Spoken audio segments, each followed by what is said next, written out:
Well, today we want to take some time to think about this trail that we're on together. We're going to take the next 4 weeks and we're going to do that, and specifically, we're going to celebrate some of the places where we have faithfully followed God this past year. In addition to celebrating those things, we're going to look clear-eyed into the challenges that are in front of us as well. So, I'm guessing it's not surprising to most of you who know me that being an active and avid mountain biker and hiker and traveler, this summer, one of my summer reads was a book called On Trails and Exploration. It was all about how trails shape our lives, and author Robert Moore examines how trails help us understand the world, from invisible ant trails to hiking paths that span continents, from interstate highways to the internet. Trails are everywhere. For the author, it started when he was hiking the Appalachian Trail, something that Jason actually is going to talk a little bit about next week. The author explained and wondered why some trails serve their purpose, and then they just sort of fade away. Other trails, though, last for eons. He wondered how trails are even made in the first place, and the wisdom of a trail, as a trail often finds the path of least resistance. It improves over time. It meets the changes that come before it. Now, that got me to thinking about how external forces can affect trails too. If we're thinking about a hiking trail, for example, a sudden event in geography, but even politics or culture can alter that trail. You think about a volcanic eruption or a rock slide that comes down, and it forces a trail to totally reroute itself. You can also think about a war among peoples or nations, and how that war can suddenly cut off a road, erect a wall, divide families, halt trade. That can happen very quickly. A trail can reach its termination. And then all of that got me to thinking about how we as a people of faith, we as a congregation on a journey, but a journey that we travel together on a trail, and then there are all these other trails that influence us too. Because metaphorically, the same thing can happen to us as a congregation that happens to that hiking trail. External changes can abruptly alter our trail, our path. It can force us to make a decision about what we will do next. Of course, there's always going to be cultural, economic, and political events that shape the trail. What are we going to do? Are we going to turn back and go the other way? Are we going to plow forward? Maybe we'll blaze a new trail. Different situations might call for different responses. But how will we know what to do? Well, one of the things that we can do, obviously, is we can look to Scripture and tradition. One of the favorite psalms, we often sing this psalm at National Youth Conference. It's been in the youth conference schedule for many years. Your word is a lamp to my feet and a light to my path. Our tradition also serves as a map of sorts, showing us the way that our forerunners have arrived at this place where we stand today. Scripture and tradition, though, often show us a very windy journey. We'd like to think of it as straight from point A to point B, but rarely, if ever, is that the case. For example, the Bible. The Bible reflects how the people of God have understood God over many, many years, and how that understanding has changed, how we've literally jumped trails a couple of times in terms of how we understood God to be calling us. Often it was based on time and situation. Then we think about Jesus. We think about Jesus as a trailblazer who totally rerouted the pathway to God. Jesus had been taught that God would be found in correct ritual and purity. He got off that trail, and he blazed a new one that told us to love God and our neighbor, and that God's grace was for everyone. Scripture and tradition are helpful, but they are not exactly a map. Scripture and tradition show us that we need to change course at times, while also teaching us that sometimes we do need to stay on the path of faithfulness that we've been on for many years. Maybe we can think of Scripture and tradition as more of a compass, yet we still have a map that we need to follow. How will we know when the trail changes? Well, one of the ways to think about this, that I like to think about this, is how will we travel? Not just where will we travel, but how will we travel? Because how we travel may dictate where we travel. And so I ask you this question. Here's a question. Do you consider yourself more of a tourist or more of a traveler? When you hit the road, are you more of a tourist or are you more of a traveler?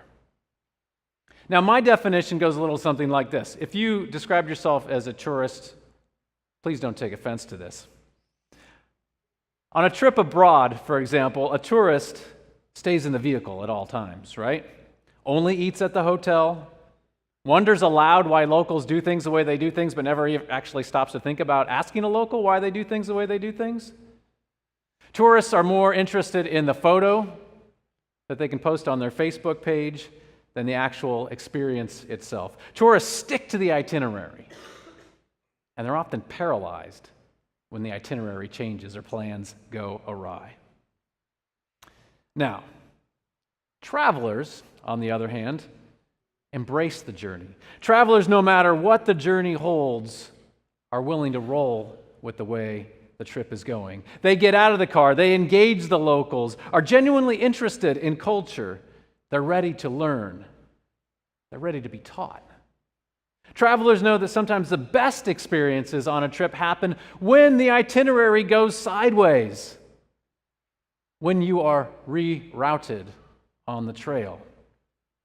Travelers find purpose and meaning in the unexpected. And I'm sure all of you can think of a time when things didn't go exactly as expected, and then you found some blessing along the way that might not have been there otherwise. Now, as followers of Jesus, in his path, on his way, I think this is kind of clear. Following Jesus' footsteps, we cannot be tourists. We cannot stay in the car. We cannot avoid what might happen. We cannot control everything, nor would we want to. As the song we're going to sing at the end today reminds us, we are pilgrims on a journey. We are travelers on the road. I did that at risk of getting that song in your head for the rest of the sermon, but I'll go on anyway.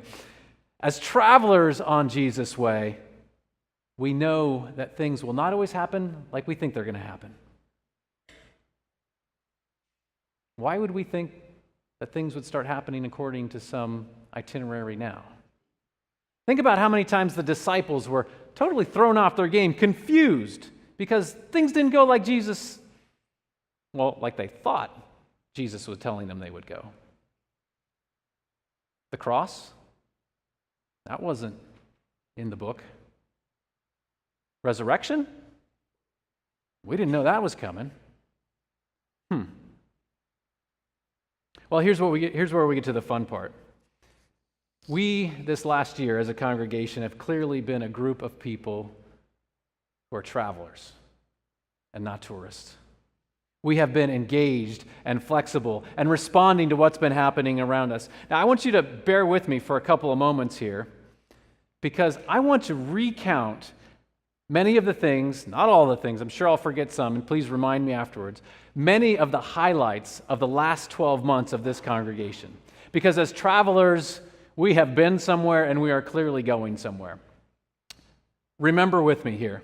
We reached out in generosity buying tractors for our sisters and brothers in Nigeria, donating nearly $50,000. And not only that, but Pastor Pam and Dave were able to personally purchase, deliver, and provide basic training for those tractors. All of this while the congregation and staff provided support for Pam on her Sabbath rest.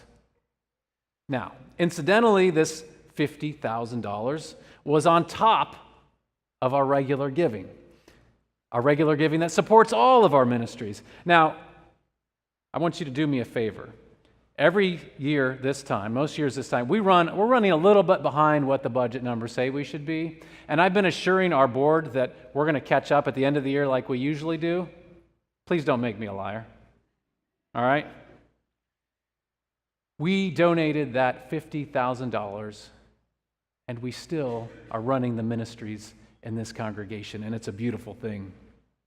Next, we've been blessed to be part of the team of families' integration into this community of faith, into Greater Elizabethtown, and into the United States as they continue to make the transition from the Congo. When hatred was thrown at those in our community who look, sound, or worship different than the regional norm, we put together Jesus-inspired neighbor yard signs and made them available to the public. I've seen these signs as far away as New York, Colorado, Arizona, and even mentioned in South Africa. We are part of that movement. And I can't tell you how many great conversations have happened in my neighborhood, on my block, at my house, because I have one of those signs in my front yard.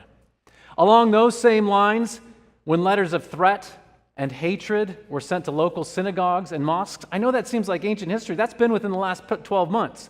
When those letters were sent, we sent letters of support and affirmation to those communities of faith. We stand together as people of faith. When millions of people were threatened with deportation, we quickly formed a group to reconsider what it means to be a Christian community that offers sanctuary. Now, this is a path that we know, right? This is a trail we have walked down before as we did sanctuary in the 80s. The situation is different. The trail markers are still very visible. We may have to blaze a little bit of a different trail, but we are doing it as a matter of faith. In fact, this last Friday, we were invited by Church World Service to attend a meeting, and I was able to represent us on that trip, a meeting with our Congressman Smucker, Lloyd Smucker, and I'm happy to report it was a very productive meeting. People of faith are having a voice. Now, speaking of having a voice, these witness actions that I've mentioned up to this point have been picked up by the newspaper multiple times. We are now a leader in the faith community when it comes to witness in matters of peace and justice and inclusion. We are a go-to congregation, I would say, when it comes to speaking a word of faith in a contentious political nation and world. Related to this, we pastors reached out in a nonpartisan way, both before and after our national elections. Very divisive, we remember that. We reached out calling for civility, healing, and action. And that post-election pastoral letter was picked up around the country by many different communities and congregations. You've heard that it was said, an eye for an eye and a tooth for a tooth. But I say to you, do not resist an evildoer. But if anyone strikes you on the right cheek, turn the other also. And if anyone wants to sue you and take your coat, give your cloak as well. And if anyone forces you to go 1 mile, go also the second. All of these things I've mentioned make me feel like we are clearly second-mile people. Not tourists, travelers. Now, most of what I've mentioned so far has been related to witness and outreach kinds of things, plain examples that we are travelers and not tourists. But as you know, there is much, much more going on here. I'm going to name a few of those now.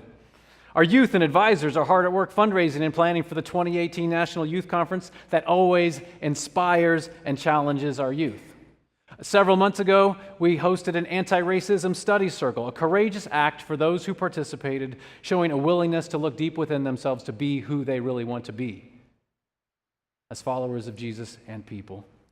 We celebrated Love Feast. Jason just mentioned this. We celebrated Love Feast last Sunday with about 200 people. Let me say that again. We celebrated Love Feast with about 200 people downstairs last week. It was one of the most beautiful things that I have seen in a long, long time. If you were there, I'm sure you agree. Our average worship attendance is about 270. Lots of people are involved in this, from the people running the sound and the video sent out to our partner congregations to the people who we see more visibly in our musical ensembles and choirs. This is a community effort. And of course, speaking of worship, we can't forget about child dedications, weddings, funerals, deacon meals, hundreds of visits a year to shut-in families and people, individuals, to grieving families, to people who are just having a hard time. And then we think of volunteering at the food bank, overnights at the winter shelter, groups who have gone for weeks at a time to disaster relief sites. And I feel like I heard something recently about cleanup buckets. I don't know if anybody knows anything about that. That was a joke, folks. Come on. We hired a minister of faith formation, Jason, to help us build upon our ministries that strengthen us as people of faith individually and collectively, and he's off to a great start. And we're having detailed and challenging conversations about how we're going to take all of this that we're doing and how we're going to make sure that we keep moving forward in a building that doesn't always serve our purposes just as we would like it to serve our purposes. It's aging, it's heavily used, we're a little tight on space. Now, what I love about this list is the way that sometimes we have stayed on a trail, on a path that is well worn for this congregation. Things that we know how to do, no-brainers, they're easy. And other times on this list, we have blazed an entirely new trail. That rock slide that came down, we figured out a way around it. That political or cultural division, we're working at overcoming that in a way that we feel like has integrity to who we are. We're doing this all in the name of following Jesus and meeting the needs of the day. However, some conditions, and maybe we can think of them if we're on the trail as weather projections, some forecasts, show us that we're going to have some map reading and some trailblazing yet to do, because we need to prepare for the challenges that lie ahead. We live in an extremely contentious time, politically and socially, in this country right now. I don't have to tell you this. Sadly, our denomination has been sucked right in to many of these same frameworks, maybe we can call them. We also have this decision about how we're going to minister together in this building. That's not an easy conversation. Many thoughts and opinions about what should be done. We also know that we need to do a better job of communicating who we are to the world, both as a matter of witness, but also as a matter of care, as a matter of invitation. We are the light of the world? I hope so. And also, we are in an aging congregation. How are we going to make plans? How are we going to take action to sustain congregational growth and vitality so that we can do things like buckets and witness and outreach? We must always be re-examining the delivery of our message so that we can stay relevant in with whatever the world holds. Doesn't mean the message changes, but how it is communicated most likely will. How can we teach and practice deep faith in a community when the world is trending towards individualism, and individualism in 140 characters or less? 280 for some lucky people out there these days. I wonder, what will the next years hold for us? How are we going to blaze this path? No doubt, trail ahead, it's got some risk. I don't think there's any bears, but some risk. There's plenty to worry about. But you know what? I'm not worried.